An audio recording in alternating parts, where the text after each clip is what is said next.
Paano nga ba ang sistema ng clutch? Ang sigunyal ay nakakonekta sa flywheel. Ang clutch disc nakakonekta sa input shaft ng transmission. At ang pressure plate at flywheel palagi nakaipit sa clutch disc. Ibig sabihin, kapag inapakan ang clutch pedal, hihiwalay sa flywheel at pressure plate. At ang clutch disc ay libre ng umikot sa pagitan ng transmission at makina. Nang sa ganon, para makambyo nang walang sabit ang kambyo. Napakagandang sistema ng clutch, hindi ba? Sa automatic transmission naman ay iba. Ang pwersa ng galing sa sigunyal ay kakaiba sa sistema ng clutch. Ito ang may torque converter konektado sa flex plate ng flywheel. Ang torque converter ay palagi may fluid na bumubuo ng pressure at kontrolado ng bomba na nasa loob ng transmission.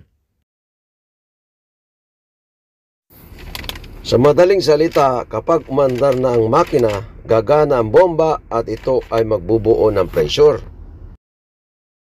Sa modernong automatic transmission, ito ay may computer o kaya transmission control unit o TCM at may solenoid na nagbubukas-sara sa iba't ibang solenoid valve para magbigay ng pressure sa iba't ibang gear. Kapag nag-accelerate, magbubuo ng pressure papunta sa torque converter at pahigop papunta sa input shaft. At ang TCM o ang transmission valve body ay magsasabi kung anong gear ang napiling ikambyo. Ang DSG o direct shift gearbox ay pinagsamang automatic at manual transmission na naging isa.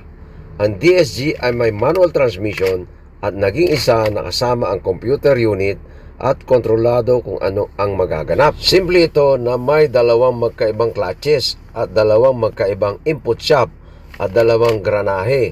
Isang buong clutches na konektado sa dalawang parehas na granahe at ito ay 246 at ang ibang clutches konektado sa granahe na 1, 3 at 5. At ang computer ang magsasabi kung kailan kakapit ang clutch para maikambyo at magpalit ng bilis sa magkaibang klase ng solenoid valve. Para ma-determino kung anong granahe ang papasok, kapag nag-accelerate na nasa third gear, ipagpalagay na maglipat sa fourth gear at magpalit ng shift nang hindi maramdaman ng may sabit. Tahimik at mabilis na pagpalit ng shift katulad ng pahinto na at kusang pababa ang shift at maglipat ito sa low gear kapag paapak na sa preno. Ito ang pagkakaiba ng clutch, automatic transmission at direct shift gearbox.